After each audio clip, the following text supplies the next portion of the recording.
네, 이번에 여야 전직 의원과 함께 정치권의 가장 뜨거운 이슈에 대해서 양측의 이야기를 들어보는 여의도 정치 외전 시간입니다. 오늘도 신경민 전 더불어민주당 의원, 신성범 전 새누리당 의원 두 분 모셨습니다. 어서 오십시오. 반갑습니다. 네, 안녕하세요. 네. 더불어민주당에서는 이례경 혁신위원장 사퇴 여진이 또 새로운 파장을 만들어내고 있는 상황인데요. 당내에서는 낙마 사태의 책임을 져라, 또 국민의힘에서는 민주당 권칠승 의원의 천안함 발언을 문제 삼아서 책임을 지라고 하면서 이재명 대표가 안팎으로 지금 현재 책임론과 사퇴 공세를 동시에 받고 있는 상황입니다. 사실 후보군에 대해서는 인터넷 요새 검색만 해도 대부분 여러 가지 팩트들이 나올 수 있는 상황인데 별로 그렇게 문제가 되지 않을 거라고 생각을 했었던 것인지, 아니면은 어쨌든 그 최고위원들은 발표 전날 저녁에 돼서야 이제 선임 사실을 처음 알았다는 이야기가 또 들리고 있습니다. 이번에 그 이례경 사태가 이재명 대표 리더십에 또 다른 어떤 그 타격을 주고 영향을 줄 것인지, 또 앞으로 그 민주당 혁신이 새로운 혁신위원장을 또 이제 후보로 내면서 다시 혁신의 길을 걸어갈 수 있을지 두 가지 먼저 좀 들어보겠습니다. 오늘은 신성범 의원 먼저 들어볼까요? 우선 이런 결과 지금 민주당 안에서는 도대체 누가 추천한 거야라는 얘기를 엄청나게 하지 않겠습니까? 네. 종합해 보면 결국은 최고위원들도 전날 알았다니까. 그리고 지금은 내가 추천했습니다 소리는 절대 안 할 거야 누가. 네. 그렇잖아요. 그러면 네. 제가 보기에는 이거는 이재명 대표가 어떻게 되면 숨겨놓았던 인물처럼 보여져요. 제가 보기에는. 그러니까 2019년 이재명 당시 경기지사가 형님의 정신병원 강제 입원 여부를 놓고 선거법 위반으로 재판받고 있을 때 만들어졌던 조직이 이재명 경기도지사 지키기 범국민 대책회라는 거창한 이름의 조직이 생겼는데, 그때 이분이 이례경 씨가 제안을 했다는 거 아니에요. 그렇다면 연이 오래됐을 거다라는 것. 또 하나는 시민단체라는 이상한 시민단체이긴 합니다만 거기 출신이라는 점. 근데 김에게 통했던 인물 아닌가 제 눈에 그렇게 보여지는데, 남는 것은 이렇게 되면 이례기 사태를 두고 어떻게 보면 다시 한번 이게 방아쇠가 된단 말이에요. 친명 또는 비명, 아니면 친문 간에. 왜 그러냐면은 대표가 어차피 혁신위원장을 어떻게 보면 결과 임명한 건데 사람을 어떻게 찾아냈느냐, 네. 그 점검 안 했느냐, 이런 논리부터 시작해가지고 보통 사람이 아니잖아요. 말한 실수나 이런 거 보면 천안함은 자폭이었다든지, 아니면 미국이 CIA가 대선에 개입했다든지, 이런 이야기를 천안함 사건이 난 지 13년 후에도 지금도 물러나면서까지 원인 불명이라고 하는 사람을 누가 추천했느냐. 이게 사람 보는 눈이 이재명 대표 그렇게 없단 말이냐. 제가 보기에는 이게 앞으로 두고 이게 단순히 끝날 일이 아니라 친명 비명 간에 완전히 갈등의 방아쇠를 따진 거예요. 이게. 뜻 당긴 거다 봐야죠. 알겠습니다. 이재명 대표에게 또 다른 타격이 될 수 있다. 엄청난 타격이죠. 예. 엄청난 타격이 될 수 있다. 민주당 혁신이 어떻게 또 다른 혁신위원장 후보군을 내고 혁신을 추진할 동력이 또 얻을 수 있을까요? 어떻게 보십니까? 이런 상황에서 혁신위원장을 누가 올까 하는 생각입니다. 당 외에서 사람을 찾기는 쉬워 보이지가 않아요. 혁신위는 무조건 당 외에서 사람이 오는 게 맞겠죠. 네. 그런데 지금 당 외에서 사람을 구할 수 있을까라는 아주 근본적인 문제 제기가 지금 있는 거예요.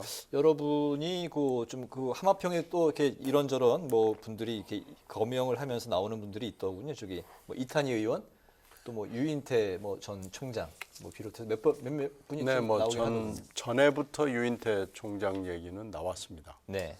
그런데 지금 이렇게 되면은 당내에서 찾을 수밖에 없다는 얘기가 되죠. 그렇게 되면은 또 이게 혁신이냐라는 또 불만이 있을 수가 있고요.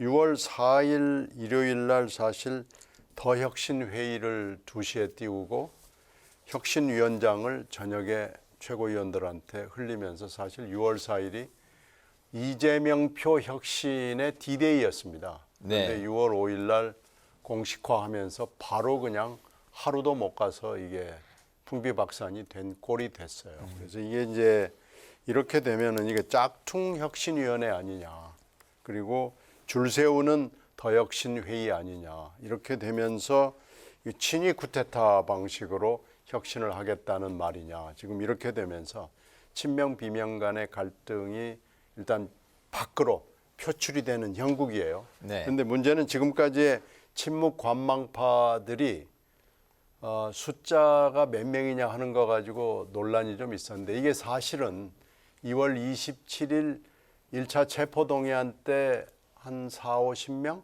뭐 이런 얘기가 나오다가 4월 28일 박광원 원내대표 선거에서 1차 투표에서 90표가 넘게 나왔습니다. 그리고 네. 박범계 의원이 받은 표까지 합하면 100명이 넘습니다. 이러면서 이 친묵 관망파가 간단치 않구나. 100명이 넘는구나. 이런 계산이 가능하게 됐고 이 4월 28일 원내대표 선거에서 굉장히 친명 쪽에서 충격을 받은 것 같아요. 네. 그래서 지금 6월 4일 날을 이 혁신 플랜의 D-Day로 삼은 건데 이게 지금 어떻게 보면 좌초까지 갈 수도 있지 않겠느냐라는 예측이 가능한 건데 그 예측은 친묵 관망파들이 친묵을 깨거나 관망을 깨거나 할 거냐 안 할 거냐에 달려 있다고 봐야 됩니다. 예. 그런 이 상황에서 그 24일에 이낙연 전 대표가 이제 귀국할 것으로 알려지고 있습니다. 시기가 뭐 조금 더 앞당겨질 수도 있다. 뭐 이런 이야기도 함께 나오고 있는 것 같은데요. 그렇기 때문에 지금 당내 분위기가 혁신위를 건너뛰고 바로 비대위로 가는 거 아니냐. 뭐 이런 상황에 이낙연 전 대표의 이제 그 정계 복귀론이 나오고 있는 상황이라 이 전 대표가 이제 전면에 다시 복귀와 동시에 전면에 등장할 것이냐 뭐 여러 가지 관측들이 나오고 있는데 어떻습니까? 그건 두 가지 관측이 다 가능하죠. 네.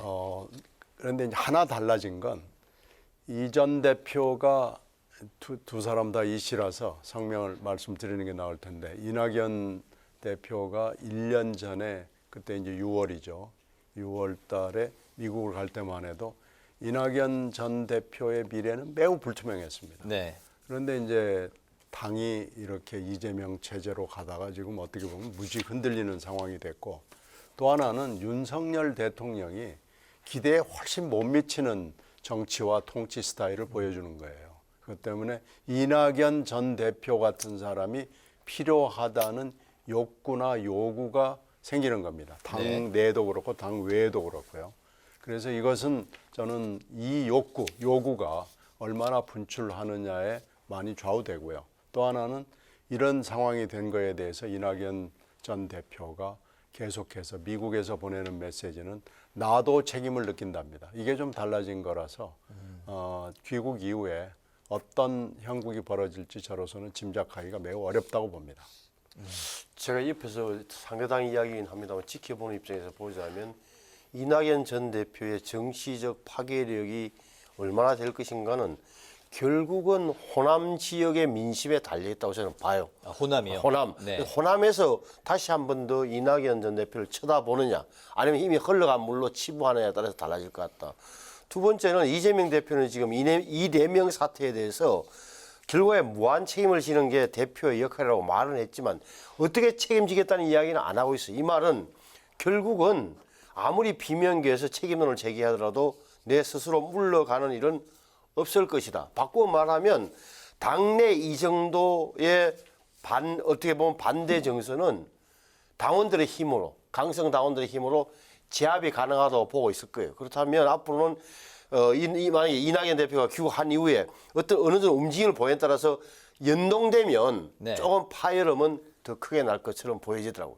알겠습니다. 인사책임 공격을 받고 있는 이재명 대표 무한 책임론을 이제 들고 나오긴 했습니다만 바깥으로는 이동관 대통령실 대외협력특보의 방송위원장 내정을 문제 삼고 나섰습니다. 한편 대통령실은 지난 5일에 방통위와 산자부에 KBS 수신료 분리 징수를 권고한 것에 이어서 시행령 개정에도 착수하겠다고 이제 밝힌 상황인데요.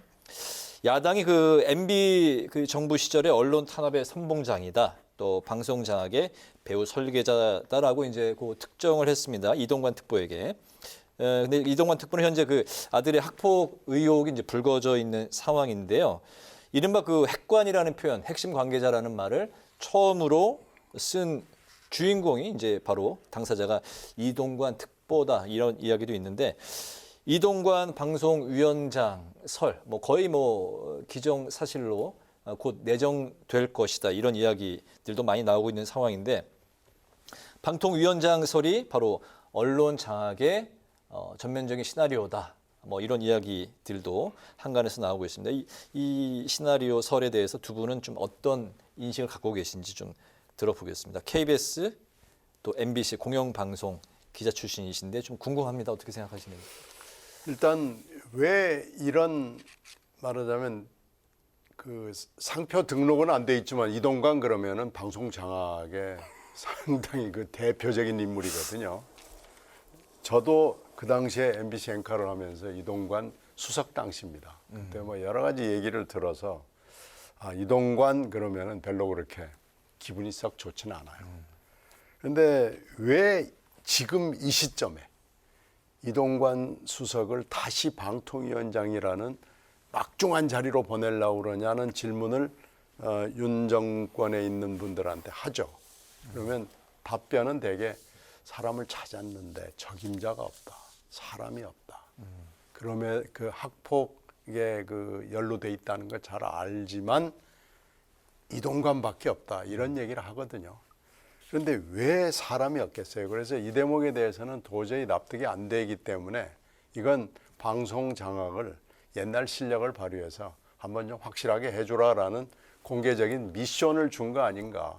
그 임무를 완수하기 위해서 이동관 수석을 방통위원장이라는 막중한 자리에 지금 이 시점에 보내는 거 아닌가. 그리고 그 임무는 뭐 너무나 뻔한 거 아닌가 이렇게 생각합니다. 네, 방송 장악 시나리오 설에 뭐 당연한 뭐 수순이다라고 말씀을 하셨고요. 네. 그것을 방송 장악이라고 표현해야 될지 아니면 방송계 재편이라고 봐야 될지 방송계 어떻게 보면 정리라고 표현할지는 잘 모르겠어요. 다만 이런 점은 정권의 입장에서는 있는 거예요. 뭐냐? 정권이 바뀌었음에도 불구하고 KBS나 MBC 공영방송이 전혀 공영적이지 않다. 다시 말하면 정치 시사 프로그램마다 특정 정파 대변인들만 출연하여 일방적으로 방송을 한다.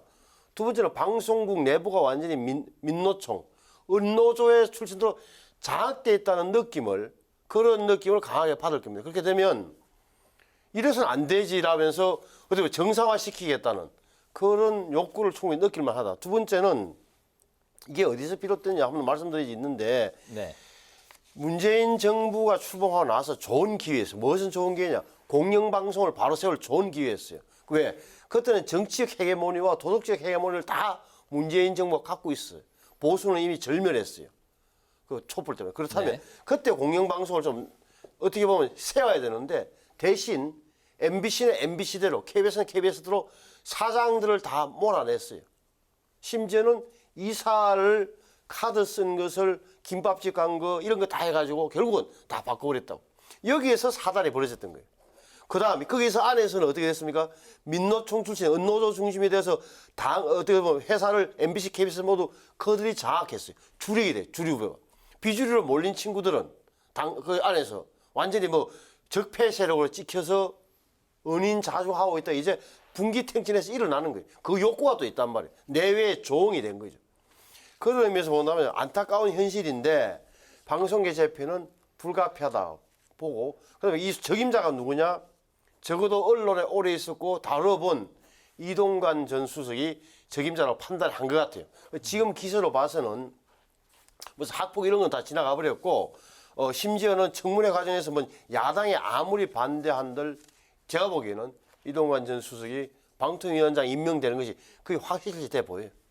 알겠습니다. 민노총의 영향권 하에 있고 또 출연자들이 기울어진 운동장인 이런 상황에서 언론 장악이 아니라 언론 재편을 위한 적임자가 이동관 전 수석이 될 수 있다. 그렇게 보고 있는 것처럼. 알겠습니다. 두 분의 의견이 상당히 이제 뭐 갈리는데요.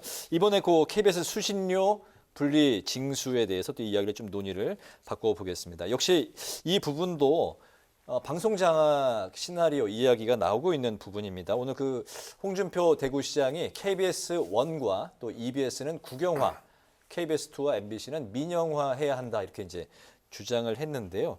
KBS 수신료 분리징수 이게 여론 수렴에 의한 것인지 아니면 또 다른 그 방송 장악의 한 수순인 것인지 두 분 생각 또 들어볼까요?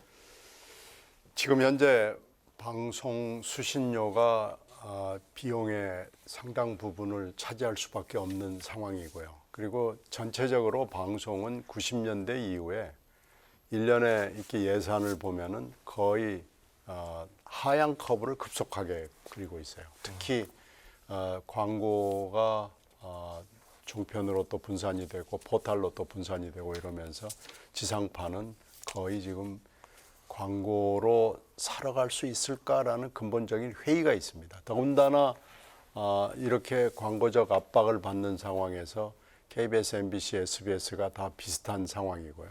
KBS 경우에는 사실 이 전기요금 병가 때문에 큰 걱정은 안 하고 지금까지 살았거든요. 근데 네. 만약에 이 병가가 없어지게 되면은 지금 받고 있는 수신료의 아마 반밖에는 못 받을 겁니다. 그렇다 그러면 앞으로 지상파는 어느 순간이 되면은 그건 KBS도 문제지만은 MBC, SBS가 방송 제작을 포기할 수밖에 없는 상황으로 가거든요. 이것을 지금 미국에서는 어느 정도 지상파에 대해서 거기 CBS, MBC 그런 방송에 대해서 어느 정도 약간 뭐라고 그럽니까? 풀어줍니다.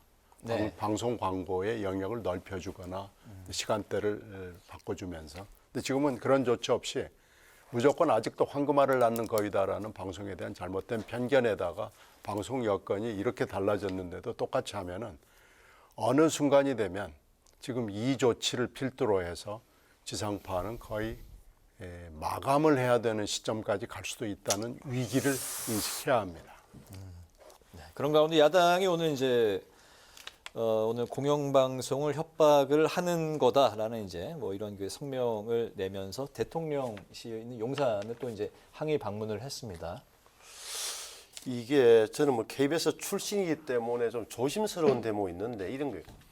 2,500원이라는 수신료가 정해진 게 전두환 대통령 때 1981년도에 43년, 42년 정도에 한 푼도 올라가지 않았어요. 두 번째, 분리징수는 YS 때 된 김영삼 대통령 1994년이에요. 분리징수가 통합징수. 한전 전기요금에 병합하여 받도록 한 게. 말씀하신 대로 그 덕분에 KBS는 큰 걱정 없이 지내왔어요. 얼마냐? 이게 한 7천억 되는데 7천억이라고 그래요. 제가 알아보니까 7천억이면은 KBS 전체 예산이 제가 나올 때는 1조 안 됐었는데 지금은 1조 넘는다니까 한 절반도 안 돼. 40몇 %를 수신료로 하고 나머지는 광고를 받고 있다.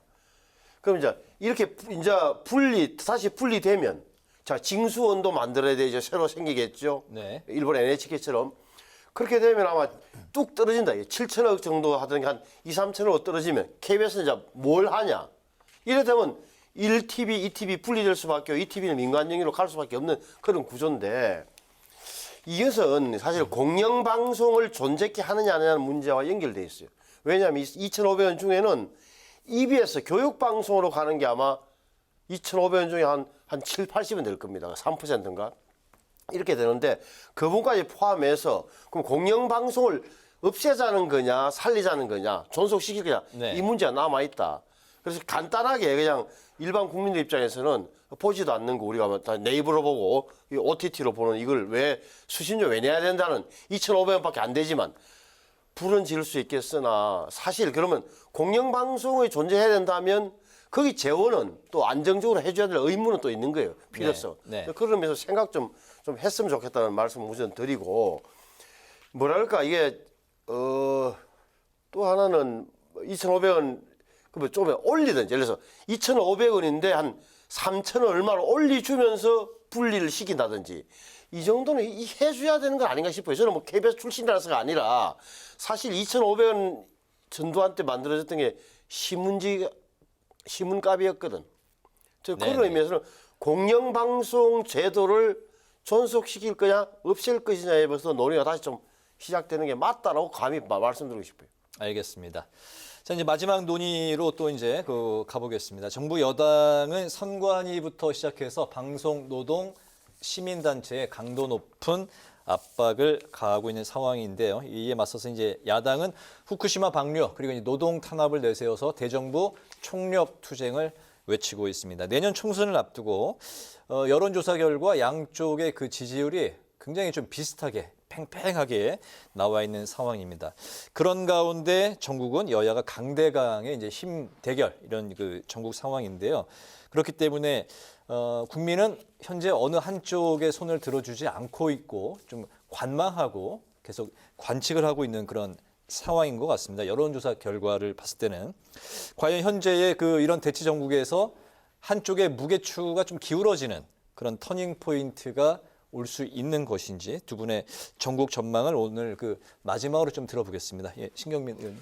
지금 정부 여당하고 야당이 하는 걸 보면은 자기 지지층만 쳐다보고 정치를 하는 거예요. 네, 정부 여당도 국힘당 지지층만 바라보고 하는 거고 민주당도 자기 지지층만 보고 지금 정치를 하고 있는 겁니다.